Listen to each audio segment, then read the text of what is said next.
nation, under God, indivisible, with liberty and justice for all. Please remain standing for a brief moment of silence. Thank you. Vanessa, please call the roll. Commissioner Steelvogel? Here. Commissioner Vogler? Here. Commissioner Boyd? Here. We have no row officers with us today. Anybody here want to make a public comment? You never know if we'll pull a Butler. Oh my God, right? Yeah.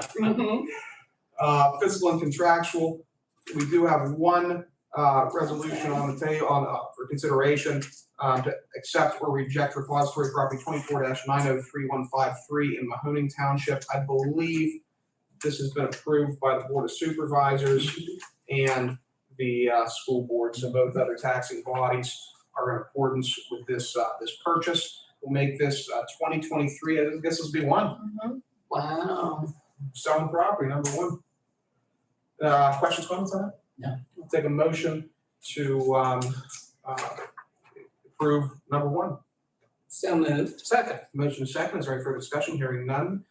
Question on the motion. Vanessa, please call the roll. Commissioner Steelvogel? Yes. Commissioner Vogler? Yes. Commissioner Boyd? Yes. Motion carries. Thank you. We have no advertising bids or proposals, no receipt of bids or proposals, no warrant registers. We do have approval of our minutes from our December 29th meeting, where we approved the budget and made some other clerical changes, some budget transfers, et cetera. And again, I'll give my colleagues a minute to check those minutes over, take a motion to approve or make any changes.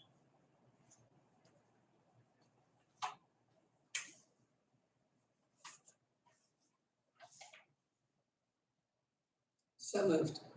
Second. We have a motion and a second. Is there any further discussion? Hearing none. Question on the motion. All in favor, please signify by saying aye. Aye. All opposed, same sign. Motion carries. We have no written communications, no staff reports, commissioner reports and comments. Dan, you're on deck. Well, thank you, but this morning, no, it's so early in the new year, I have nothing to comment on right now. Here we go. Thank you. Absolutely. Loretta? Same here. Perfect. Happy New Year. Happy New Year. That's it. Moving on to the new resolution portion of the agenda. Up first, I spoke to Jason on this rather extensively. We are good to vote on it. There are no legal issues with us doing it, but we negotiated it down. Professional service, we're able to enter into the contract with Michael Baker and get moving on our broadband study. Nice thing about this is it does include some early action projects, so it's not just a study that we're gonna put on the shelf. They're actually gonna work with us to identify 2 or 3 projects that we can get moving on relatively expeditiously, which is good because the federal broadband money is coming down. It's coming down fast, and this puts us into a position where we can chase some of that money and make sure our residents have access to the highest quality internet available. So, any questions or comments on that?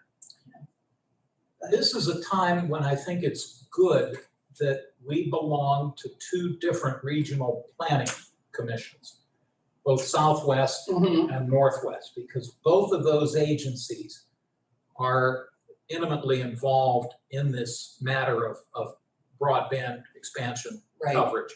So we'll be able to tap into the expertise of both of those agencies, both in Pittsburgh and in Oil City. And we all sit in leadership capacities in those 2 organizations. So this is a good thing. So thank you. Absolutely. And I'll note just for Debbie or Nick or whoever's watching or anybody else that's interested, the total base cost of the contract is $244,750. That's down from like $2 million. So Michael Baker was willing to work with us on that. We do have an option if we choose to execute it that would bump the total cost of the contract up to $286,150. We can decide that at a much. It's not something we need to decide today.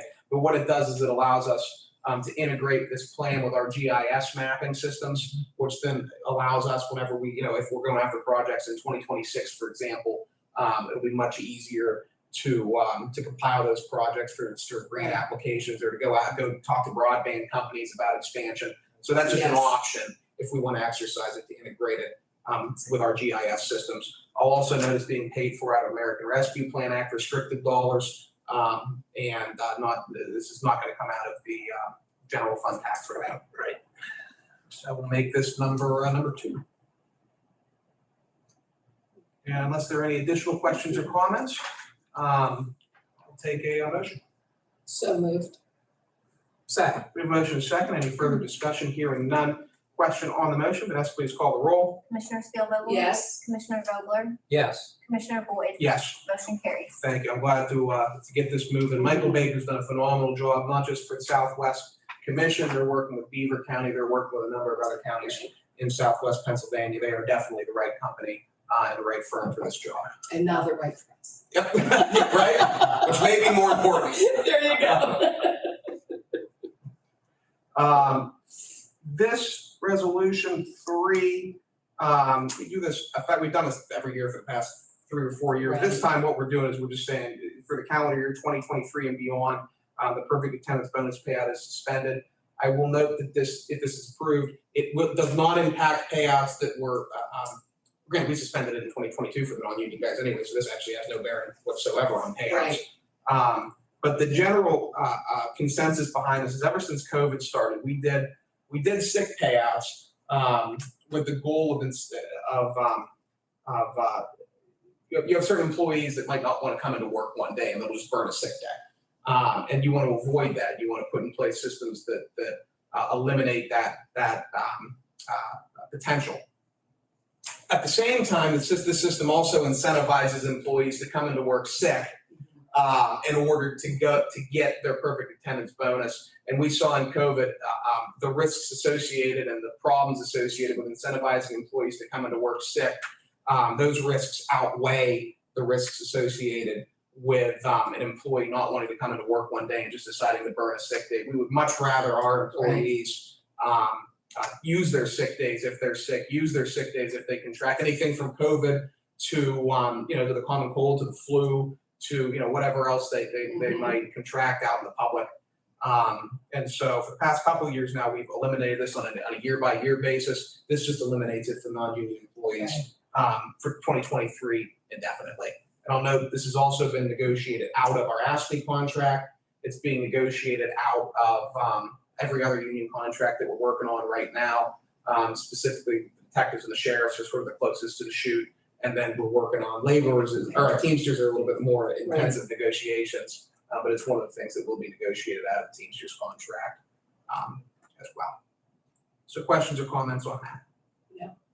Well, in a pre-COVID world, I think this was a well-intentioned policy. Absolutely. You make perfect sense that we don't want people coming to work when they're not feeling well, because that puts not only the other employees at risk, it puts members of the public at risk as well. We want to minimize that risk. Thank you. Absolutely. I'll take a motion to approve 3. So moved. Second. Motion second. Any further discussion? Hearing none. Question on the motion. Vanessa, please call the roll. Commissioner Spielvogel? Yes. Commissioner Vogler? Yes. Commissioner Boyd? Yes. Motion carries. Thank you. This is same thing. This one is for the sick time. Well, we want the vacation. So we did the perfect attendance as the sick time, and we might do this next week then, because this looks like it's the same. It's the vacation. This is the same kind of thing. It's an incentive payment to not use vacation time. Just reading through the resolution, I'd like to clarify that it's not the sick time. It's just the vacation time, et cetera. But the impetus behind this is effectively the same thing, but from a mental health perspective, if you will. The studies show that employees need time off, that it's good to give employees time off, that it's good for employees to take their vacation days and get rested up, and it actually improves productivity company-wide. That's what the most recent studies out of Stanford, Harvard, Yale are all saying. Right now, we pay out employees at the end of every year for any vacation time that they don't use. We'd like to encourage them to use that vacation time, just because, again, it's everyone needs time off. Everyone needs rest, relaxation, and a little bit of a vacation. And on top of that, from a financial perspective, it is starting to crush the county financially. I think we paid out $50,000 this year just in vacation payouts to non-union guys. And again, this is also being negotiated out of our union contract. So AFSCME no longer gets paid out for vacations, and we're working on that for the other ones we're negotiating on. However, like I said, let me shore up this resolution. We'll put it back on for next week. That's my fault. I should have read it over more carefully. But we'll do that and worry about that next week. Sure. Next up, we have 4. The coroner, it's horribly unfortunate. Our overdose rate is spiking damn near 100%, or did spike damn near 100% from 2021 to 2022, and that's placing a significant strain on the operations of the coroner's office. A lot of that is as a result of the opioid crisis, as you would expect. And so the coroner contacted me when we were in the middle of budget season and asked if he could bring on a new position, a new deputy coroner position. And I countered with, well, why don't we put a contract position on the books for a 1-year period, pay for it out of the opioid fund, and the hope is that crisis will start to be, we won't have nearly the rate of overdoses that we did in 2022, and the coroner agreed to that. And so I had Jason draft a contract for $35,000 to Scott Penwell, who already serves as one of our per diem guys, to basically provide enhanced coroner services for the 2023 fiscal year. And I'll note that as this relates to the opioid crisis, this is being paid for out of our opioid fund. Questions or comments on that? I'm acquainted with Mr. Penwell. I've known him for years, and it's a good selection. It's as you say, it's unfortunate. Yes. It's a reality, and it's a reality we have to face. But they are choosing a good person, so I'm happy to support this resolution. Absolutely, thank you. I'll take a motion on 4. So moved. Up there. I'm with you. Thank you. I'm a little slow today. Dan seconds. I second. Told you I'm a little slow You're today. fine, it's the new year. It's the new year. We're We're all trying on to the get same- back into the groove, but we haven't been gone that long, but it's a new year, so everything's new and different, right? Okay. We have a motion and a little bit of an effort second. And any further discussion, hearing none, question on the motion, Vanessa, please call the roll. Commissioner Spielvogel? Yes. Commissioner Vogler? Yes. Commissioner Boyd? Yes. Motion carries. Thank you. No awards is on the table for introduction or for final action. Next commissioners meeting will be Tuesday, January 10th, 2023 in this room. The annual salary board meeting, and we're prepping the documents for that now. There should be a couple of resolutions on the docket for that. Will be held January 9th, 2023 at 1:30 in the commissioners meeting room. There will be a planning commission meeting on Wednesday, January 11th at noon at the Elwood Historical Society, and then there will be a meeting, the first public meeting of our opioid advisory committee Read my mind. at 12 o'clock noon today. It's 12 o'clock, right? Yes. 12 o'clock noon today. I know we're looking forward to start to receive public input for that. Yes. And I'll thank the member, Loretta, Joe, and everybody else serving on that committee. Who chairs that committee? It's you, isn't it? Yes, Um, we're looking forward to it as well. Yes. I got a feeling I know a couple people that are going to be showing up. Mhm. Any more public comments? Always a good meeting Yes. when the public seems happy. And on that, I'll take a motion to adjourn. So moved. Second. Yeah. I guess we don't need. Here- yeah, it's here we time to go. adjourn. Okay. All the fun today is either gonna be in Harrisburg or Washington, or both. I know, All the it's excitement. crazy.